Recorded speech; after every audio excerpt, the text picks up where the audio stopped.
guys, my name is Caitlin and welcome back to Cait Straight Up. Today we are going to do something that is really cool. It's kind of like nothing else that we've done on this channel and I am very excited to share it with you today. We are going to make homemade beef jerky in our oven. You heard that. We're going to make homemade beef jerky today with a couple different flavors in our oven. Everybody loves beef jerky. It's kind of a great gift if you want to give it out to people, or it's a very fun high protein snack if you want to have it while you're wine tasting. Guilty. Now, believe it or not, this is really easy. You don't have to go hunting for this or anything. It is made completely out of steak that you could buy in your supermarket. It is made in your oven, no fancy tools necessary, and you're gonna love it. So we're gonna preheat our oven pretty low. Mine is at 175. You want it at least to that because we don't want our meat to actually cook. We want the moisture to get sucked out of it over a long period of time. So next up, we have to choose our meat. You can actually do this with a couple different cuts. I have a top round roast that is sliced really thin from Wegmans, but you could also use sirloin and you could also slice down thin your London broil as well. What we want is nice thin slices of steak. So however you feel or whatever cut of meat calls out to you, go ahead and purchase it and make sure that you can get it thin. It doesn't need to be this flat initially. I've done it before where we've had a London broil and I've just sliced it really thin as I sliced it up. Now we all know how beef jerky looks, so we're just gonna kind of cut our meat into some nice sized beef jerky pieces. So it's nothing too crazy here. I like to make mine about that size, about an inch. You know, you don't want anybody to feel gypped if they get the smallest piece of beef jerky. So just go ahead and cut your meat up like that. Once you get your meat cut to the appropriate size, this is about perfect here. I really like that size because you want it to be really nice when you're eating it. You're gonna go ahead and just kind of give it a nice drizzle of salt over all of your meat. Now here comes the fun part. You get to decide how you want to marinate this delicious meat that's, you know, average right now, that we're gonna slow cook for hours in our oven. You can marinate it in whatever you want. So I have 3 examples here that we're gonna do for this video's purposes, but go ahead and kind of experiment because it's really cool. It sits in there, it gets delicious. So in this bowl, I have some plain sweet baby rays. Believe it or not, that's fine. It tastes delicious. That's actually one of my favorites that comes out. In this second bowl, I have this cool marinade that I found. It's this Jake's Grillin' Buffalo Wing Sauce. My husband is a buffalo fiend. He just loves buffalo sauce. I don't know, it's crazy. If you haven't noticed, I do a lot of recipes like that just for him. Love you, babe. But I have that great marinade in here. There's some nice chunks of cracked pepper in here, and I think that's going to be delicious on my beef jerky. Now, the final marinade that I have for this video is one that I made myself. I'll give you my recipe here. It's a little bit of soy, a little bit of Worcestershire. It has some honey in it, some ginger, some garlic, some mustard powder, and I think that's it. Is that it? I think I'm missing one thing. What am I missing? Did I say garlic? There we go. Everything. That is what is in my own homemade beef jerky sauce. Oh, and a little bit of liquid smoke. I forgot one thing else. Oh my goodness. How could I leave that out? That's what gives it that smoky flavor. But that's my homemade one, and we're gonna have a variety across the board. If you have 1 marinade or 3, just go ahead and decide how much you want into each and just dump them in. We're then gonna just kind of shake it all around so they all get nice and covered in that marinade.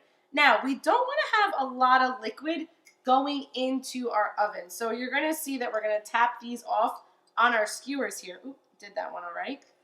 And we're gonna tap off a lot of the liquid and we're gonna set up a drip pan because obviously this is beef jerky. We want it to dry out.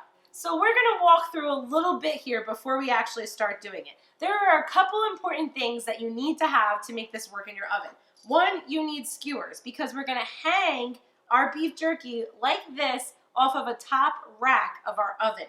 The second thing you need, obviously, is this. I almost said a bad word, but this stuff is gonna drip somewhere. So we need a drip pan. I like to cover a regular old sheet pan in tin foil because it's cooking for a long time. You don't wanna just throw your sheet pan in there and allow the drippings to really cook and kind of settle into your sheet pan. You might lose one that way. I have to say, guilty as charged. I did it once before. So cover it in tin foil so that you could just, when you're done cooking, wrap up that tin foil and throw it out. It's the best way to do it. So the first step before we start going is getting this sheet pan into your 175-degree oven so that we can make some delicious beef jerky. You're going to secure your sheet pan wrapped in tin foil on a bottom rack with lots of room in between so all your drippings are gathered. So I'm going to show you the technique here, and then you just kind of got to get into it and get a little bit messy.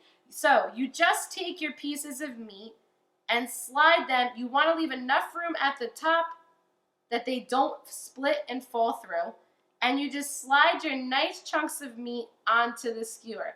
Now you're gonna get messy, I told you that, so let's get over that part. And I like to do 4 to a skewer. So just right on. You might be able to squeeze in 5, but let's do 4 right now for this video's purposes.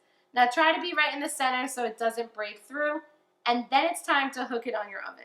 You're then going to just continue putting your meat onto your skewers and stacking them into your oven. You can put them pretty close together, guys, because it's not expanding or anything. We're just letting that meat drip and dry out, so it can be very close in your oven over your sheet pan. Now, the goal to make jerky here is that we are allowing this to slow cook for hours and the moisture to be sucked out. Depending on how thin you sliced your meat, this could take anywhere between 4 and 7 hours. 7 hours, don't freak out. It usually takes about 4 to 5. But if you didn't slice your meat thin, it's gonna take longer for it to dry out. As this meat is cooking, you can see that the moisture is being sucked out of it. The flavors are going into it. It is really slow cooking into a delicious beef jerky. Thank God for that drip pan, or else you would be cleaning your oven. That's not good. So make sure that you have that in there and that all of your meat is hanging directly over it.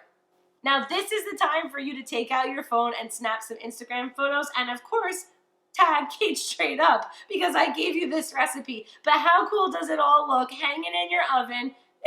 I mean, I don't know about you, but this just makes me so excited seeing this homemade jerky cook. I love it. It smells delicious. It's one of my favorite things to do. And like I said before, there is no better winery snack than some delicious high-protein beef jerky. After those hours, guys, like I said, it could be between 4 and 7. Mine took about 4 to 5 because it was nice and thinly sliced. You have this delicious beef jerky. This isn't store-bought. This isn't filled with preservatives. This is something that you made yourself out of a delicious cut of meat, and you could be so proud of. And honestly, it tastes delicious. If you like this recipe, make sure to like it and comment and subscribe, all those great things that YouTube wants you to do. Thank you so much for hanging out with me and learning how to make some fabulous beef jerky. I'm sure you're gonna love this recipe. It's gonna be fantastic. Thank you very much for being with me, and I can't wait to see you guys next time. Dig in, you earned it. Bye-bye.